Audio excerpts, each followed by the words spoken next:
Have you ever had one of those days where everything seems fine, yet a single message, a careless comment, or a thoughtless word from someone instantly shatters your mood?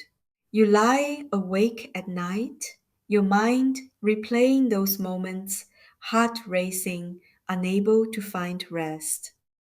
In our modern lives, the biggest threat to our happiness is no longer financial hardship or external failure. Instead, it's the chaos inside our own minds, the emotional storms stirred by the bombardment of opinions, drama, and noise all around us. This internal turmoil consumes us quietly but relentlessly. If this resonates with you, then today's conversation might be exactly what you need. Hello, everyone. I'm Manya. Welcome to Life Wisdom. Today, we're diving into a topic that touches every one of us deeply: how to protect our inner peace in a world that constantly threatens to disrupt it. So, how can we reclaim our calm? How do we cleanse our lives of those people and situations that disturb our peace? This isn't just about managing relationships. It's a journey back to ourselves, a practice of winning back control over our lives. Ancient wisdom holds the key. The I Ching teaches us only when the heart is at peace can one truly govern, and only by governing can one attain. In other words, no matter how intelligent or hardworking you are, if your heart is unsettled, you will only make mistakes. Inner peace is the foundation for clear thinking, wise decisions, and genuine joy. Consider this: the greatest growth in life is not in wealth or success, but in learning to protect and nurture this inner calm. The fastest path to achieving this is consciously distancing yourself from those who disturb your peace. It sounds simple, but is incredibly difficult. Why? Because we fear offending others, we dread conflict, and we fear loneliness. Often, we stay in draining relationships just to maintain appearances or out of obligation, only to lose ourselves in the process. Why do we do this? Because we are all too easily bound by emotions and trapped by human nature. We get caught in others' emotional entanglements and schemes, slowly being worn down bit by bit. Buddhism calls this leaving suffering to find joy, and the first step is leaving those who cause chaos in your mind. This is not cruelty, but self rescue. In fact, the greatest drain on your energy is rarely your work, it's the people around you. Some people's presence unsettles you instantly. Some phrases can make you anxious all day. Some who seem caring are quietly comparing or manipulating behind your back. If you don't learn to distance yourself, your heart will be slowly eroded. This is not coldness or selfishness, it's self respect. You may notice that when some people enter your space, your body relaxes naturally, yet with others, the moment they speak, you feel tense all over. This is your inner navigation system signaling to you listen to it. Let me share a story. John, a smart and kind professional I coached, had a colleague who frequently criticized him in meetings, saying things like, "You're too easygoing. That's why you won't be promoted." John pretended not to care. But inside, he replayed those harsh words over and over, losing sleep over them. I asked him, are you fighting that person, or are you battling your own emotions? This question was a turning point. From then on, John stopped arguing or responding and quietly created distance. He focused entirely on his work and achievements, refusing to give that colleague's words any mental space. Months later, that colleague's voice no longer mattered to him. John said with a smile, I'm not being antisocial. I just woke up. Truly mature people never let others disturb their peace. As the I Ching reminds us, the heavens and earth are vast, and all things are in a constant state of transformation. Relationships are energy exchanges. When someone is near you and you feel at ease, your energy frequencies match. When someone's words make you uneasy, your frequencies clash. Buddhism teaches the concept of shared karma. Prolonged exposure to negative energy pulls you into the same frequency, worsening your mood, luck, and clarity. Let me share another perspective through the story of Kate, a woman I once helped. Her partner constantly mocked her, and she lived cautiously every day. Over time, she developed anxiety, insomnia, and nervous disorders. One day, tearfully, she asked me, I feel like a deserter. If I stop trying to fix this relationship and start focusing on myself, will I be selfish? I replied, actually, no. If you don't care for yourself, how can you have the energy to love others? This insight awakened her. She realized that her long term self sacrifice was a subtle form of neglecting her own worth.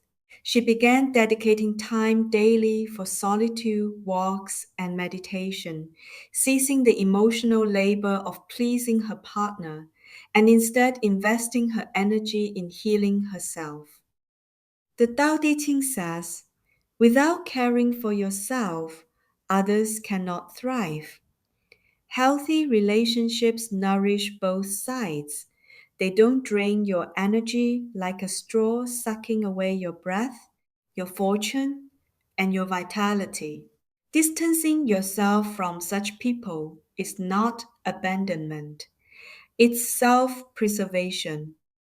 Many people know a relationship is harmful but cling to hope. Maybe he'll change, or maybe if I try harder, only to sink deeper and emerge bruised and broken. Remember, not everyone is worth your effort to save. Some people remain stuck, no matter how often you help or advise them. In those moments, the real thing to let go of is your own attachment. Breaking free means breaking away from the wrong relationships, wrong ideas, and wrong attachments. Many fear breaking because they associate it with loss and pain. But the I Ching teaches us that breaking is necessary to build anew, like winter's cold prepares the way for spring's vitality.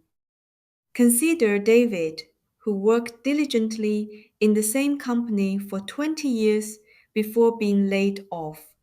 Furious, he cursed his boss and fate.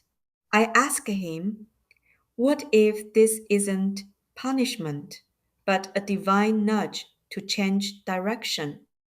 He took a breath, stopped demanding explanations, and began exploring new possibilities. Using his severance and industry contacts, he started his own small studio.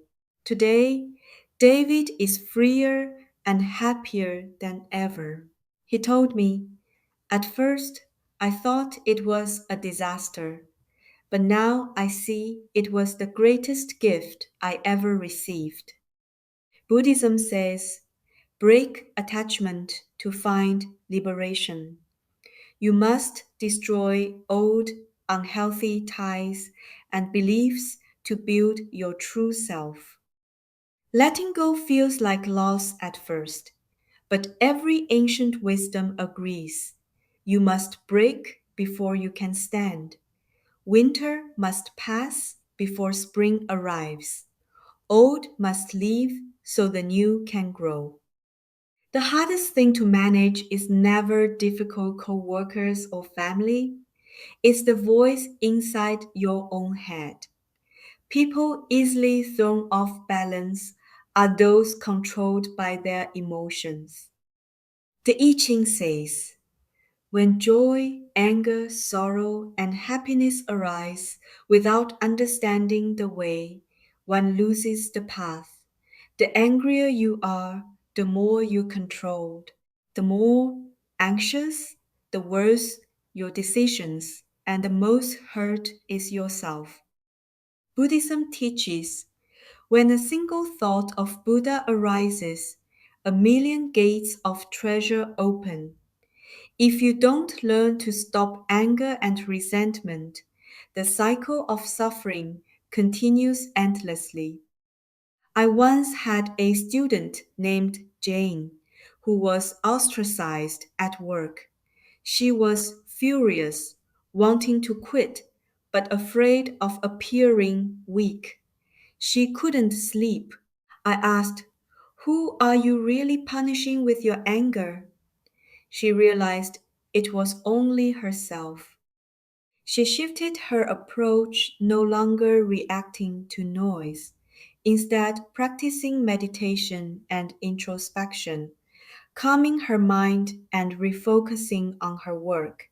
6 months later, after some personnel changes, those who targeted her left, and Jane earned a promotion thanks to her steady performance. She told me, I almost let my emotions ruin my future. Now I see them, accept them, observe them, but I don't let them lead me anymore. The Tao Te Ching says, reversion is the movement of the Tao. All change begins by looking inward. Breaking the old to build the new is ultimately breaking and rebuilding the heart. Only when your heart is calm does your fate stabilize. If your heart is anxious and complaining, the outside world will reflect chaos. If your heart is clear, calm, and grateful, your environment flows smoothly. Life keeps changing. The only thing truly under your control is your inner state. When your heart is clear and peaceful, the outside world often becomes clear and peaceful as well. True maturity is not measured by what you have, but by what you're willing to let go old grudges, unhealthy relationships, the need to please everyone. When you no longer allow others to rent free space in your mind, you've truly taken back your life. Let go of the wrong people, the wrong attachments, the chaos in your heart, and your destiny will naturally shift. At that moment, you realize letting go isn't losing, it's winning yourself back. There is no permanent stability in life, only cycles of change. Breaking and building is a revolution of the heart.